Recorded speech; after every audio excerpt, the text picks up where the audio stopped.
আর আমার চেয়ারম্যান সাহেবের মনে হয় ছোটখাটো না একটা প্রশ্ন আমার উত্তর দেন একটু।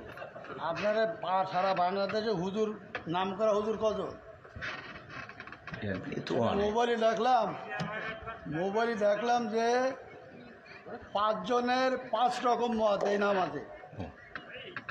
আপনারা হুজুর, আপনাদের পিছনে হাজার হাজার লোক নামাজ পড়ে, আপনাদের মধ্যে 12 রকম মত কেন? এটা একজন বলল, প্রথম যে লোক বক্তব্য দিলে যে আলহামদুলিল্লাহ ছিল না পড়লে তার পিছনে যে দাঁড়ায় নামাজ হবে না।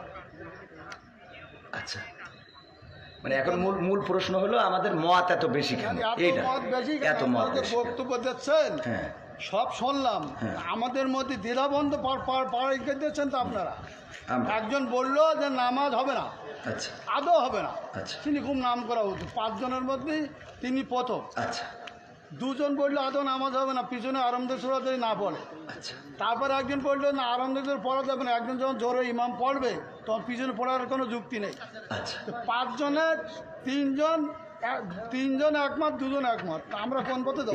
এখানে বিষয়টা হলো ইখতিলাফ আলেমদের। নামাজ হয় না আমাদের না বাবারে, আমার তো তাহলে এবার আমি একটু উত্তর দিই। সেটা হলো, আমি তো অত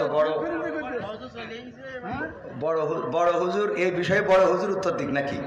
আমি শুধু এতটুকু বলি, সেটা হলো ইখতিলাফটা আলেমদের, এই ইখতিলাফ এটা এখন শুধু না, বিশ্বনবী সাল্লাল্লাহু আলাইহি সাল্লামের সাহাবীদের যুগেও ইখতিলাফ ছিল। এটা মত পার্থক্য থাকবে। আপনি একজন চেয়ারম্যান, বাংলাদেশে অসংখ্য চেয়ারম্যান আছে না নাই? তো সব চেয়ারম্যান কি একই সুরে কথা বলে?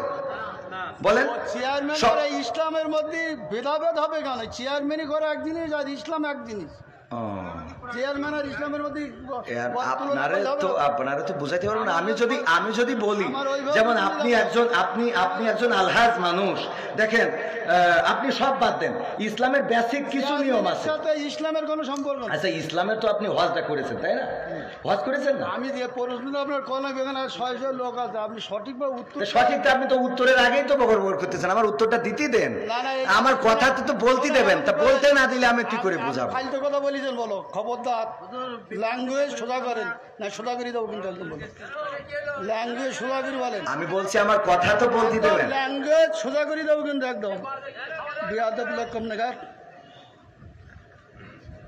ভগর করতে আমি খাবার দেবো, একটা চোখ মুখ বাসটা করে দেবো কিন্তু একদম।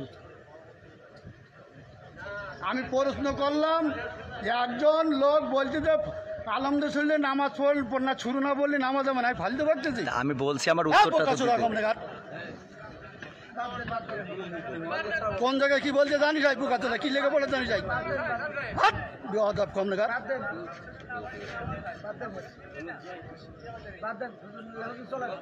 একদম বাস্ত করে দেবো চোখ একদম।